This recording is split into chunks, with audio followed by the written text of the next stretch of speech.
It's all starting. I'm going to You ask always you bring about up it later. Connecticut. Be in a You better always bring up mood, would you? Connecticut. Last night. I'm just saying you should bring up Connecticut Shout when out there's to a the Huskies. basketball topic. But when it's football, I don't understand why you always mention UConn. It's just me. It's just me. But go ahead. He's just my brethren. Okay. We'll keep it going. Stephen A., was it a mistake? I can't believe I'm asking this, but was it a mistake for the Hawks to prioritize Russell Wilson when we talk about how poor their defense was?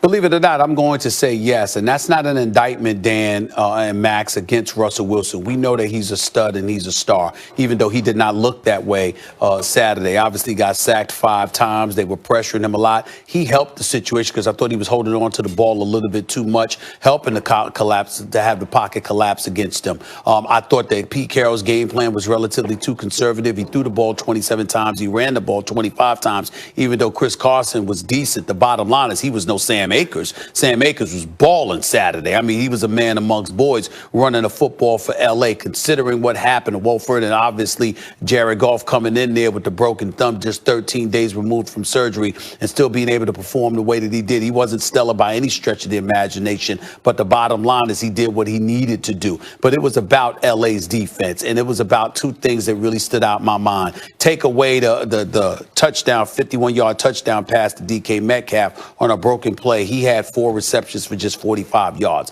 Tyler Lockett was virtually non-existent. What was it, 2 receptions for like 43 yards? I mean, my Lord, he was only targeted 4 times. That speaks a lot about the Rams defense, the Rams secondary, their ability to get to the quarterback, not giving Russell Wilson but so much time, but primarily about Jalen Ramsey and what he's been able to do this season going up against Seattle. I just can't say enough about it.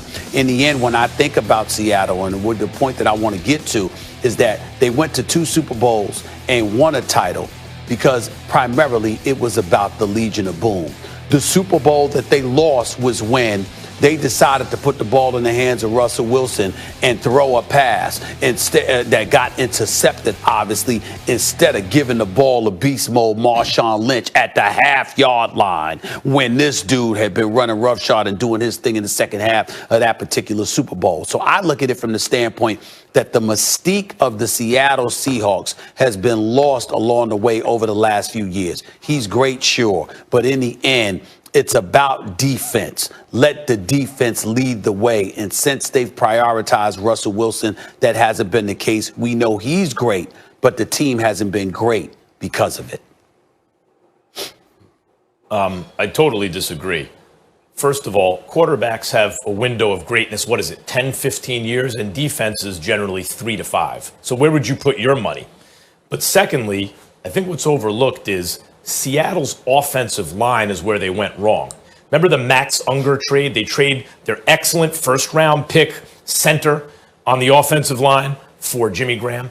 They thought they were helping, I guess, Russell Wilson that way. It didn't turn out that way. And then for years were arrogant about the O-line, thinking you don't really have to devote resources there. That only turned around recently.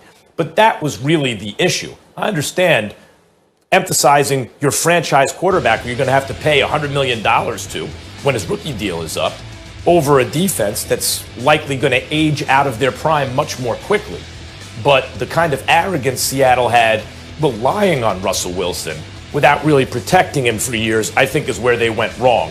I think in the playoff game we just saw, they were asking once again, Russell Wilson, be Superman. And when he turned out to just be Clark Kent on that night, they can't win. Yeah, Max, you started to go down the right path. Listen, this is not Russell Wilson is the problem with the Seattle Seahawks. What happened in Seattle was they won when Russell was cheap, okay? That's what great organizations take advantage of.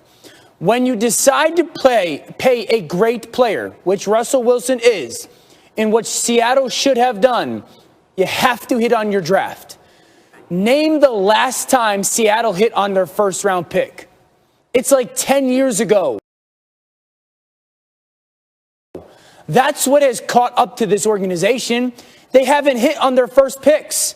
Look at the teams that are left in the NFC when it comes to the playoff race. Green Bay, you have to go back 2 years. They hit on Jair Alexander. Tampa Bay, they hit on Tristan Wirfs. The Los Angeles Rams traded away a pick for Jalen Ramsey. That's a hit. The New Orleans Saints have hit on back-to-back first-round picks. The Seattle Seahawks, once they paid Russell, stopped drafting well early in the first round. They've had some second-round picks that have been good. Obviously, Lockett, DK, Jerron Reed.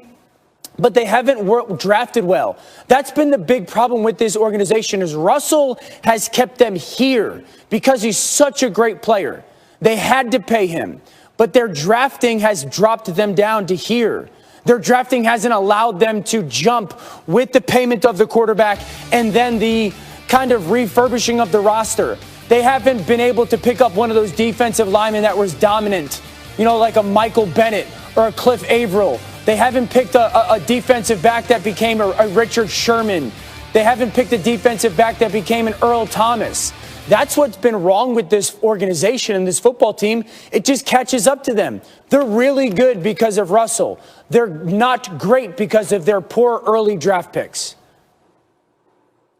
Stephen A., if you can hear me, I'm going to answer Dan's point, and you can infer what he said from my response and maybe respond, because I understand you couldn't hear what Dan had to say. Sure.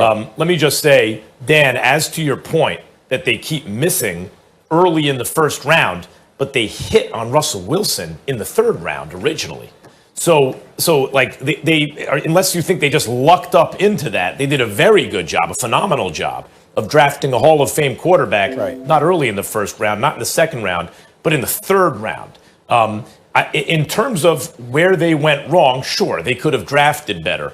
But the fact is, we all know Russell Wilson is expected to be Superman. And it's not so much that he was god-awful, but Russell Wilson hasn't been Superman now for, the second half of the season? Right. Now including a playoff game. Also didn't win a playoff game last year. They're going to have to get him some help. Well, for me, listen, I think they're going to have to get him some help. But Dan, I mean, did I hear you start off your soliloquy calling us puppies? Is that what you said? Did you call us that? Yeah, that was upon Little my pups. initial. Oh, I can't hear him now. Oh, he's lucky I can't hear him now. Let me say this to you, Dan. I'm not taking anything away from the greatness of Russell Wilson by any stretch of the imagination, but I do, and I understand what you're talking about, Max. If you got to invest in somebody, you invest in your quarterback, not necessarily your defense or just defensive person. I totally understand where y'all are coming from. I'm just saying that if you're Pete Carroll, what has been the ingredient to your success? Because when we look at Russell Wilson, he ain't the type of dude that's usually been famous for having some high-powered offense, going out there and dropping 30 a game or whatever. He's the kind of person that always responds to the challenge, comes through in the clutch, and delivers you what you need most when you need it most. That's been his MO. You need a defense to set the tone. We're going to talk about Russell Wilson being great, but when we talk about Super Bowls, you got to have that defense, particularly when you're in Seattle playing for Pete Carroll. That seems to me to be the ingredient to their success, and that's what I think they've gotten away from. You ain't lying, Dan. So what? The question is, did they make the mistake prioritizing? No.